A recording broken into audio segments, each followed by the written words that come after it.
Welcome to my new vlog. तो हम फिर से देखने वाले हॉरर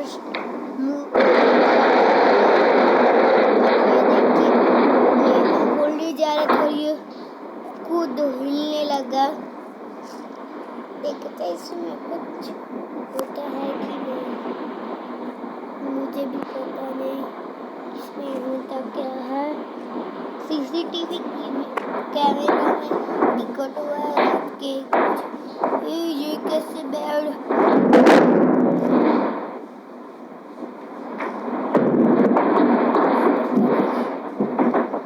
यहाँ पर दिखा रहा है यहाँ पर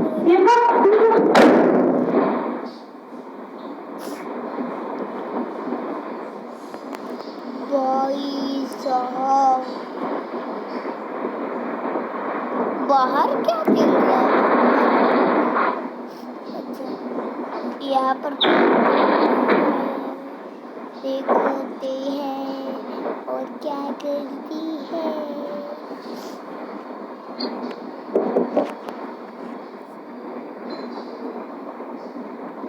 और अभी 43 कोई भी को तो देख रहे हैं, मतलब काला काला डॉट है, काला काला डॉट है। और क्या बताऊँ, मेरा फोन गाइस, तो अभी मेरा फोन ऐसे बेड पर ऐसे हो गया था, मैंने ऊपर कर दिया था ऐसे गलती से। यहाँ पर देखिए, यहाँ पर मैं तो यहाँ पर सोफा की साइड, तो आप कौन सी साइड पर देखो।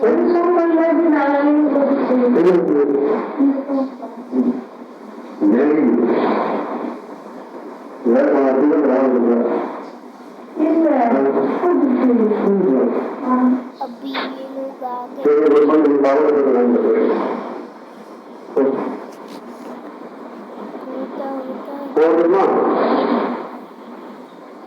कोई है नहीं, भूत वाले दिखाए। अभी ये यहाँ पर सो रहा है।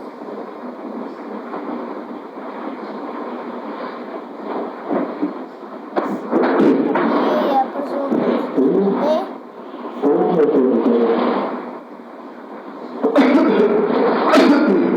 खास रहा है वो।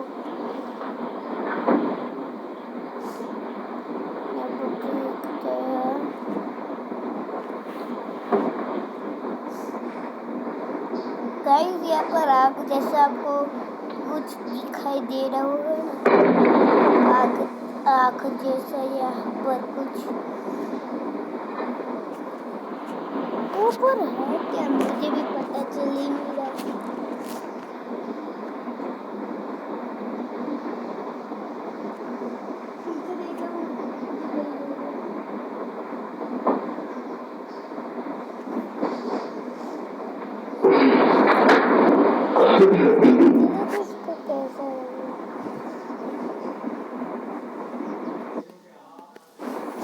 ऐसे हम देखते हैं।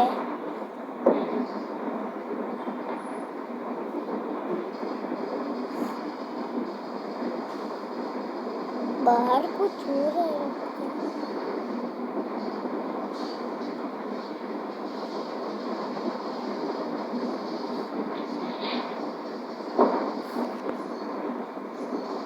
CCTV footage death. CCTV camera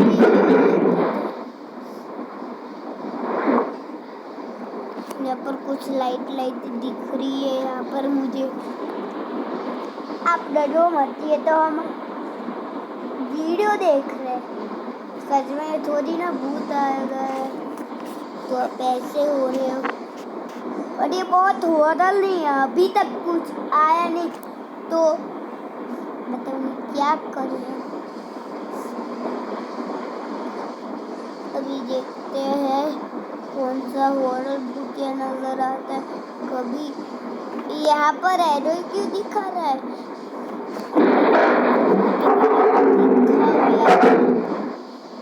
फिर तुम मजा आएगा। यहाँ पर कुछ एक काला चूहा है। क्या चूहा?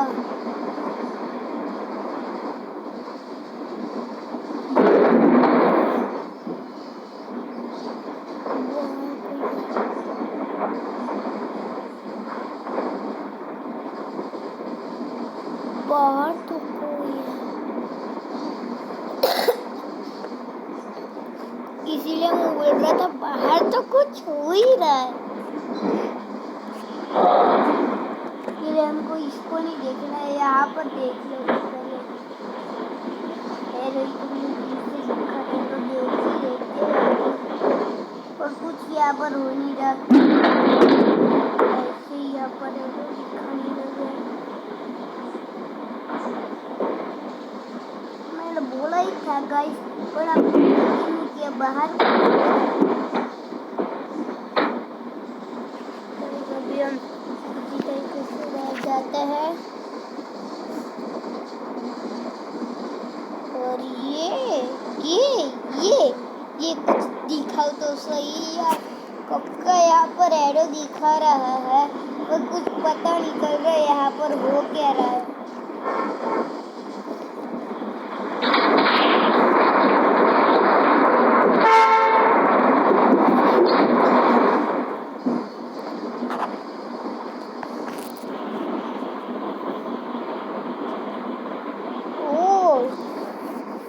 कुछ हुआ लगता है, अब तो कुछ हुआ लगता है, पर मुझे भी नहीं पता मैं ये बोल क्या रहा हूँ। कुछ हुआ है, कुछ हुआ है। तो क्या ही और ये क्यों उठ गया?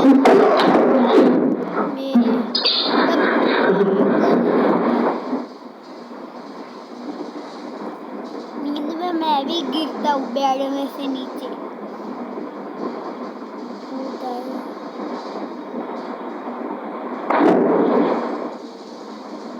मुझे डर लग रहा है गाइस। मैं आपको बोल रहा था तुम डर और मैं खुद डर गया यार। ये कैसा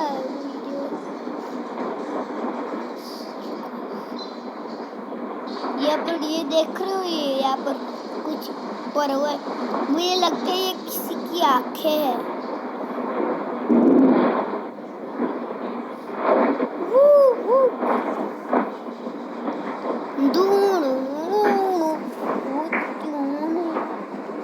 यहाँ पर कुछ हुआ दरवाजा गाइस। आप देखो, मैं पीछे कर आपको दिखाता हूँ। ये देखना है यहाँ पर ये वाले, यहाँ पर नहीं कुछ भी नहीं हुआ। ये अगर मेरा हाथ ऐसा हुआ ना, कब का एरो यहाँ पर दिख रहा है गाइस। तो यहाँ पर कुछ आ ही नहीं रहा है। अभी आपको देखना है।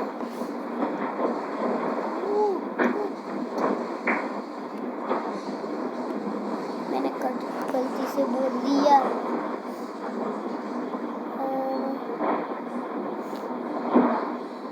और ये बता क्यों नहीं रहा है यार? कुछ देखना ही पड़ेगा हमको। हमने तो लगता है ये दूसरा पार्ट है, वो पहला पार्ट था। हमको भी ये दूसरा पार्ट है, तो हमको ये दूसरा पार्ट ही बनाना पड़ेगा। पहला पार्ट तो नहीं बना सकता हूँ।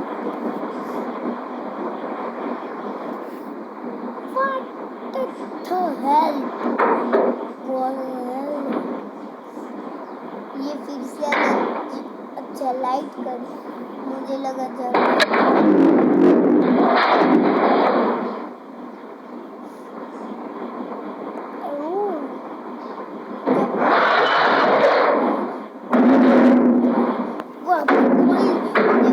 वहाँ पर बॉल है ग्रीन आपको दिख रही है बॉल। ये देखो वो टेबल के नीचे, ये वाला पहला वाला नहीं जो ऐसे टेढ़ा करवा है, वो नहीं जो ऐसे स्लीपिंग बॉल।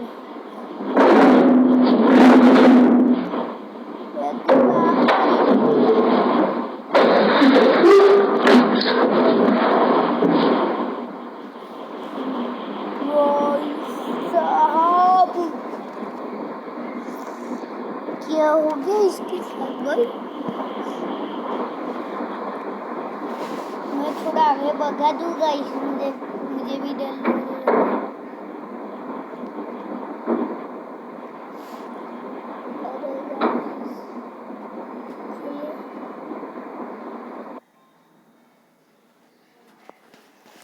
आज देखते हैं बाथरूम क्लीनिंग में कौन जीतेगा, मेहनत सिंह या नया हार्पिक बाथरूम क्लीनर। मेहनत देख लेते हैं। डिटर्जेंट से खूब रगड़ो फिर भी गंदगी रह जाए, लेकिन नया गाढ़ा हार्पिक बाथरूम क्लीनर आसानी से करे 10 गुना ज्यादा साफ। वाओ, कितनी चमक। आज ही लाइए नया हार्पिक बाथरूम क्लीनर। सफाई और मेहनत की नो फिक्र।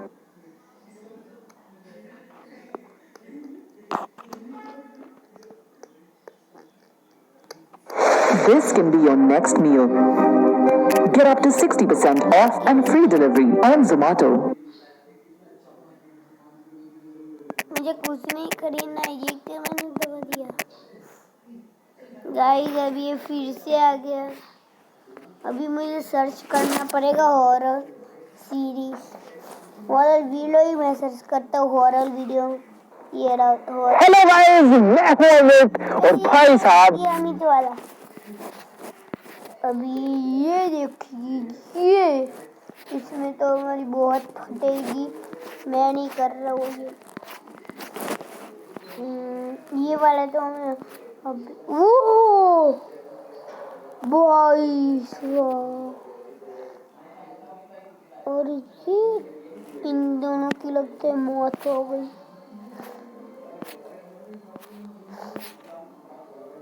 गाइस एक सेकंड, हमको ये वाला नहीं देखना है, हम कोई दूसरा कोई देखते हैं। ये चलो हम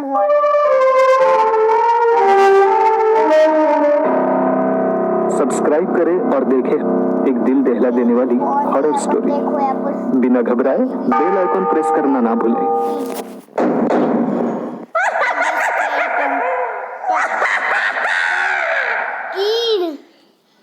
इस कहानी के लेखक है संजय कामले। सुनसान इलाके से एक ट्रेन तेज रफ्तार में दौड़ रही थी। ट्रेन की लोहे की पटरियों पर गुजरते हुए तेज आवाज रात के सन्नाटे में कुछ ज्यादा ही डरावनी लग रही थी। रात के 2 बज चुके थे। बोगियों में लोगों की भीड़ काफी कम थी। रात का वक्त होने के कारण हर कोई बैठे बैठे झपकियां ले रहा था। दूर से दिखाई देने वाले उस ट्रेन की एक बोगी में से एक महिला एकदम से बाहर की ओर गिरी और धूल मिट्टी पत्थरों पर से घसीटते हुए कुछ दूर जाकर रुक गई। ये देखिए, बिना घबराए बेल आइकन प्रेस करना ना भूलें। पंपकिन ये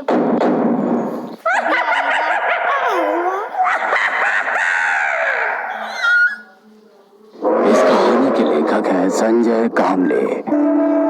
सुनसान इलाके से एक ट्रेन तेज रफ्तार में दौड़ रही थी। ट्रेन की लोहे की पटरियों पर गुजरते हुए तेज आवाज रात के सन्नाटे में कुछ ज्यादा ही डरावनी लग रही थी। रात के 2 बज चुके थे। बोगियों में लोगों की भीड़ काफी कम थी। रात का वक्त होने के कारण हर कोई बैठे बैठे झपकियां ले रहा था। दूर से दिखाई देने वाले उस ट्रेन की एक बोगी में से एक महिला एकदम से बाहर की ओर गिरी और धूल मिट्टी पत्थरों पर से घसीटते हुए कुछ दूर जाकर रुक गई। ट्रेन से गिरने के कारण पूरा शरीर जख्मी हो गया था। खून से लथपथ वो वैसे ही ट्रेन की तरफ देखती हुई पड़ी रही और ट्रेन दूर दूर जाते हुए अंधेरे में नजरों से ओझल हो गई। पिछले 1 महीने में ये चौथी वारदात थी। नौकरी पेशा महिलाओं को लूट ट्रेन से फेंक कर उनकी हत्या आम बात हो गई थी। 4 दिन बाद तेजी से कदम बढ़ाते हुए वो प्लेटफॉर्म की ओर चल रही थी। रात के करीब 1:30 बज चुके थे। यह आखिरी ट्रेन थी। अगर ये ट्रेन छूट जाएगी तो सुबह 5 बजे तक उसे इंतजार करना पड़ेगा। इसलिए किसी भी हालत में उसे ये ट्रेन पकड़नी ही थी। पर उसे डर भी लग रहा था, डर जो वो पिछले 1 महीने से महसूस कर रही थी। पिछले महीने ऐसे ही काम से घर लौटते समय ट्रेन में अपनी सीट पर बैठी झपकियां ले रही थी और किसी की चीख से उसकी नींद खुल गई। झट से आवाज की तरफ देखा तो 2 गमछाधारी एक महिला के साथ मारपीट कर रहे थे। ट्रेन में कुछ मुसाफिर थे पर कोई उस महिला की मदद के लिए आगे नहीं बढ़ रहा था। बाकी लोगों की तरह वो भी डरी सहमी चुपचाप दिखे जा रही थी। और फिर उस आदमी ने उस महिला को तेज रफ्तार में चलती ट्रेन से नीचे फेंक दिया। यह सब उसके सामने हुआ था, पर उसकी हिम्मत नहीं हुई कि पुलिस में शिकायत करे, और उसी वजह से वह खुद भी खौफ में सफर करने के लिए मजबूर थी। पर परिवार भी तो चलाना है। ट्रेन धीरे धीरे आगे बढ़ने लगी और उसके साथ उसने अपने कदमों की रफ्तार भी बढ़ा दी। दौड़ते भागते वो प्लेटफॉर्म में दाखिल हुई। ट्रेन ने अभी रफ्तार नहीं पकड़ी थी। रात का समय होने के कारण स्टेशन पर लोगों की भीड़ भी काफी कम थी। अब भी कुछ लोग ट्रेन से उतर रहे थे तो कुछ लोग अंदर चढ़ रहे थे। उसने भी अपने कदमों की रफ्तार ट्रेन की रफ्तार से मिला ली और मौका देखकर झट से अंदर घुस गई। पूरी बोगी खाली पड़ी थी। बोगी के भीतर छत पर लगे बल्ब की सफेद रोशनी पूरी बोगी में फैली हुई थी। अपने ऑफिस बैग को कस के पकड़े हुए वह एक एक कदम आगे बढ़ती रही और आगे की सीट पर जाकर बैठ गई। घड़ी में टाइम देखा तो 1:45 हो रहे थे। बाईं तरफ वाली खिड़की की कांच खोलते ही तेज हवा के साथ तेज बारिश की एक लहर खिड़की से अंदर आई। उसी के साथ झट से उसने खिड़की बंद कर ली। अपने हाथ पर गिरी बारिश की बूंदें चुनरी से पोंछ रही थी कि तभी उसकी नजर पैरों में पड़े न्यूज़पेपर पर पड़ी। बड़े अक्षरों में लिखी वो अखबार से उसके दिल की धड़कनें पल भर के लिए रुक गई। फिर एक बार चलती ट्रेन से नौकरी पेशा महिला को नीचे फेंक दिया गया। नीचे मरने वाली महिला की धुंधली सी तस्वीर थी। जिस डर को वो नजरअंदाज करने की कोशिश कर रही थी वो डर रहकर उस पर हावी हो रहा था। उसने झट से अपना ध्यान हटाया और खिड़की से बाहर झांकने लगी। तभी किसी के कदमों की आवाज ने उसका ध्यान आकर्षित किया। गर्दन थोड़ी तिरछी करके उसने आवाज की ओर देखा तो दो आदमी उस बोगी में आकर बीच वाली सीट पर बैठ गए। वो आपस में ही बात कर रहे थे। अब उसे हर मुसाफिर से डर लग रहा था। अपनी पर्स कस के पकड़कर वो शांत बैठी रही कि तभी बोगी के अंदर एक और लड़की दाखिल हुई। शायद नौकरी करती होगी। दिखने में बहुत ही सुंदर थी। पूरी बोगी में नजर घुमाते हुए वो लड़की दरवाजे के पास वाली सीट पर बैठ गई। अब ट्रेन ने तेज रफ्तार पकड़ ली थी। खड़ाक खड़ाक खड़ाक खड़ाक तेज आवाज रात के सन्नाटे को चीरती हुई आगे बढ़ रही थी। उस महिला ने घड़ी में देखा तो करीब 2 बज चुके थे। तभी पीछे वाली बोगी में से 2 आदमी ट्रेन के भीतर दाखिल हुए। उन्होंने चेहरे पर गमछा बांध रखा था। दोनों की सिर्फ आंखें ही चमक रही थी। उन्हें देखकर ही उसका बदन कांपने लगा। उन्हें देखकर महीने भर पहले हुई वारदात उसकी आंखों के सामने आ गई। उस वक्त ट्रेन में 20-25 लोग होंगे और किसी की हिम्मत नहीं हुई उन 2 आदमियों से एक महिला को बचाने की। आज तो पूरी बोगी खाली है। इस एक ख्याल ने उसके दिल की धड़कनें बढ़ा दी। उन दोनों ने पूरी बोगी में नजर घुमाई और दरवाजे के पास बैठी उस लड़की को तारते हुए आगे वाली बोगी में चले गए। वह लड़की आंखें बंद करके खिड़की के पास बैठी थी। शायद काम की वजह से थक चुकी होगी। अब उस बोगी में केवल 4 मुसाफिर थे। थकान की वजह से उस महिला की भी आंखों पर नींद का असर दिखने लगा। 1-2 बार झपकियां लेते हुए उसका सर ट्रेन की खिड़की से टकराया। उसने घड़ी में देखा तो 2:30 बज चुके थे। दोबारा बोगी में नजर डाली तो दरवाजे के पास वाली सीट पर बैठी वो लड़की भी झपकियां ले रही थी। बीच वाली सीट पर बैठे हुए 2 आदमी बातों में व्यस्त थे, पर एक अजीब सा डर उसके दिल में घर कर गया था। वो सिर पीछे टिकाकर वैसे ही आंखें खोलकर बैठी रही, पर कुछ ही Biolar Smooth Proof Serum. It protects the hair fiber from frizz. Get that professional smooth finish. और सब ही देर में उसे नींद ने अपने आगोश में ले लिया। एक अजीब सी आवाज से उसकी नींद खुल गई। सामने देखा तो वो 2 गमछाधारी आदमी उस लड़की का पर्स छीनने की कोशिश कर रहे हैं। वो लड़की मदद के लिए पुकार रही है पर कोई आगे नहीं आ रहा था। वो महिला भी डर के कारण चुपचाप बैठी थी। सामने की घटना देख उसका जिस्म कांपने लगा। बेबस होकर वो सिर्फ देख रही थी। उस आदमी ने उस लड़की के बाल पकड़े और दरवाजे से बाहर देखते हुए हंसने लगा। वह लड़की गिड़गिड़ा रही थी, अपनी जिंदगी की भीख मांग रही थी, पर उसने पूरी ताकत से उसे बाहर फेंक दिया।